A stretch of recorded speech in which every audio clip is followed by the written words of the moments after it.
Salom hammaga, yaxshimisizlar? Hozirgi o'chirimimiz o'sha siz kutgan dushmaningiz haqida. Dushmaningiz bugun nimalar qiladi? Shu haqida o'chirim qilamiz. Like bergan, obuna bo'lganlar uchun niyatimni oldim, shifoli o'chirim bo'lsin. Eslatib o'tmoqchiman, o'rtoqlar, YouTube'da yangi kanal ochdim. O'sha yangi kanalimni ham nomi tarot.uz va mana shu profildagi rasmni o'sha yangi kanalimga ham profiliga qo'yganman. O'shani YouTube kanalidan tarot.uz deb qidirib, o'sha kanalimga o'tib, obuna bo'lib, like bosib, u yerdagi videolarni ham ko'rishingizni tavsiya qilaman. Chunki eng qiziqarli videolarni, yangi videolarni o'sha kanalimda qo'yyapman va endi bundan buyog'iga ko'proq o'sha kanalimda ish faoliyatimni yuritaman. O'shaning uchun o'rtoqlarimiz o'sha kanalimga o'tib, YouTube kanalidan qidirib, obuna bo'lib, o'sha kanalimdan videolarni tomosha qilasiz. Va unda boshladik. Dushmaningiz bugun nimalar qiladi? Ikkita variant qilamiz, o'zingiz uchun yoqqanini tanlaysiz. Unda boshladik. Xo'raylik, dushmaningiz sizga nimalar qiladi va nimalar qilmaydi? Bugun nima qiladi o'zi dushmaningiz? Nima qilmaydi? Birinchi variant dushmaningiz, ikkinchi variant dushmaningiz. Yoqqanini yaxshilab tanlang, tanlab bo'lgan bo'lsangiz, unda boshladik. Tez video qilishga harakat qilaman, tez gapirishga harakat qilaman, chunki YouTube menga ko'p vaqt bermagan. O'shaning hisobiga to'g'ri tushunasiz. Videolaringiz qisqa bo'lib qolyapti, ko'proq qo'ying vaqtini. Biz tushuna olmayapmiz, tez gapiryapsiz deb kommentariyalarda yozishibdi. Iltimos o'rtoqlar, meni ham tushunasizlar. YouTube menga oz vaqt bergan, o'shaning hisobiga tez gapirib, tushuntirib o'tishga harakat qilaman. Unda tanlab bo'lgan bo'lsangiz, birinchi variantdan boshladik. Dushmaningiz bugun nimalar qiladi? Dushmaningiz bugun nimalar qiladi? Nima qilmoqchi?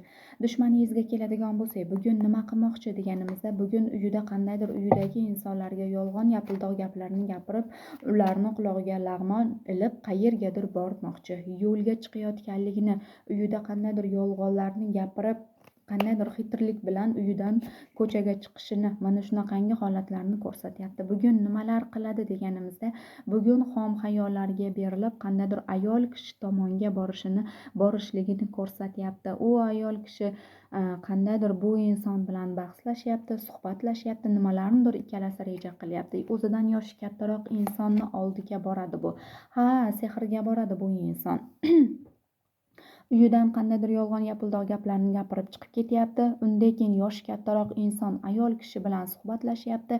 Nima qilsam nima bo'ladi, nima yo'q degan qandaydir o'y fikrlari bor. Nima qilayin ekan deb.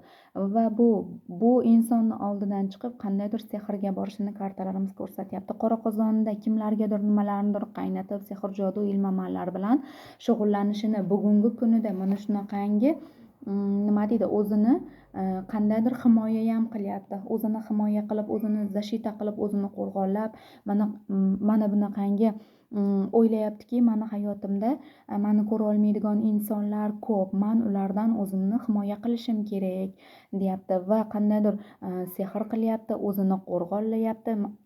Chunki hozirgi paytda bu insonni qo'lida qilichlarning yonida qarg'alarni ko'ryapmiz.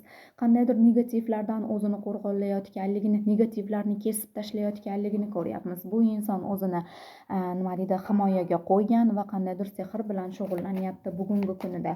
Nimalar qilyapti bugungi kunida, nimalar qiladi? Yo'lga chiqadi, borib kelish yo'llari bor, uzun kalta yo'llari bor bu insonni. Qandaydir xurjunini ko'tarib olgan, vaspurgusini ko'tarib olgan bu inson qaygadir ketyapti. Bu inson o'zini qandaydir isitma amal qiladi shekilli. O'zini jumlai mo'minga yuz ko'zlarini issiq ko'rsatib, yulduzdek o'zini charaqlatib, porlatib hammaga kelishini, albatta o'zini shifolantirishini, o'zini yuz ko'zlarini hammaga issiq ko'rsatishini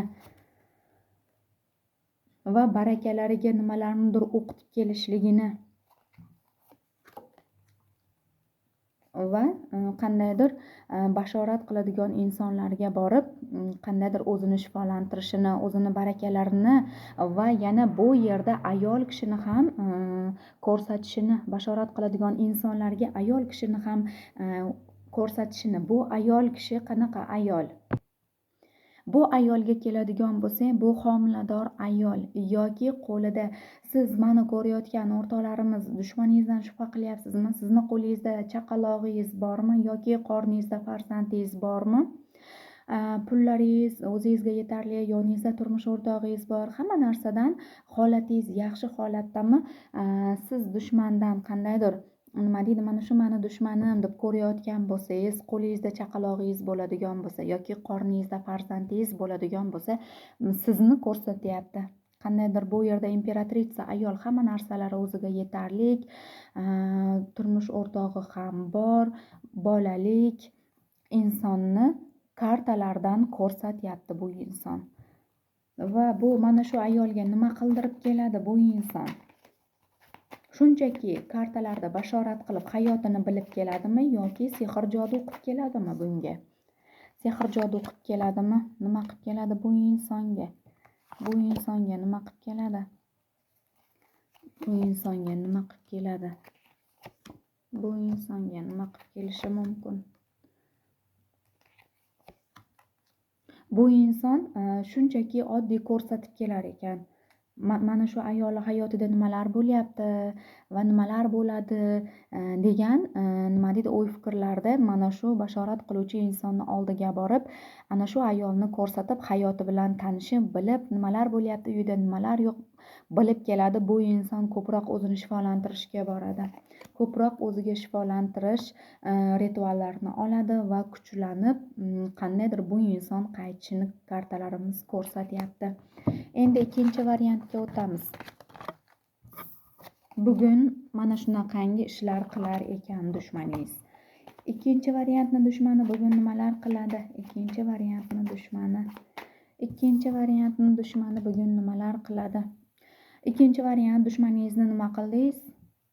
Qo'l oyoqlari bog'liq holatda, har taraflama negativlar qurshab olgan buni, hayotiga qorong'ulik kirib qolgan, hamma joyda bardaklik bilan, palakat bilan o'tiribdi bu inson. Qilaman degan ishlarini qilolmayapti, o'xshamayapti, qilayotgan ishlari o'zi xohlagandek bo'lmayapti. Mana shunaqangi holatlarda nimaiki qilsa ham qo'li kaltalik qilyapti. Bugun nima qiladi bu inson? Bugun nima qiladi?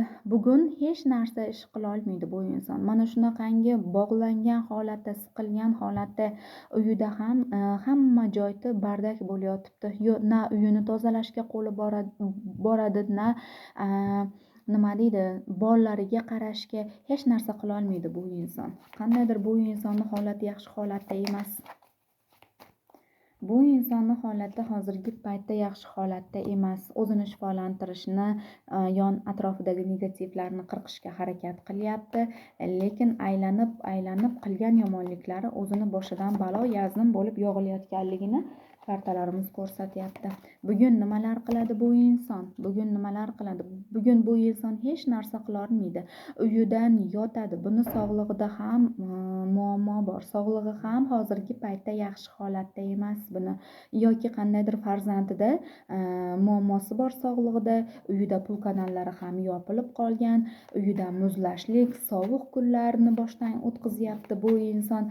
Sizga qilganlari 100% darajada o'ziga urganligini kartalarimiz ko'rsatyapti. Hozirgi paytda bu insonni holati nimalar bo'lyapti? Qora qozonida nimalarnidir qaynatgan, o'sha narsalar endi o'ziga urib, o'ziga qaytayotganligini, albatta bu shayton ostida qolganligini, shayton boshqarayotganligini kartalarimiz ko'rsatyapti. Pul kanallarida ham to'siqlik bor, barakalarida ham to'siqlik bor. Bu insonni o'zini ustida ham qandaydir inslar, o'zini qora kuchlar o'zini bosib olganligini, uyini bosib olganligini va qilgan yomonliklarini o'ziga qaytarayotganligini ko'rsatyapti kartalarimizda. Men boshqa karta olmayman, chunki bu kartalarning energiyasi juda ham og'irlik qilyapti. Bu ikkinchi variantni tanlagan o'rtoqlarimizni dushmaningizni hozirgi holati juda ham qiyin ahvoldaligini, chunki qora kuchlar uyini, o'zini, bola chaqasigacha bosib olganligini kartalarimiz ko'rsatyapti. Hozirgi paytda holati yaxshi holatda emas. Bugun hech narsa qila olmaydi, uyida cho'zilib olib yotadi. Rahmat hammaga.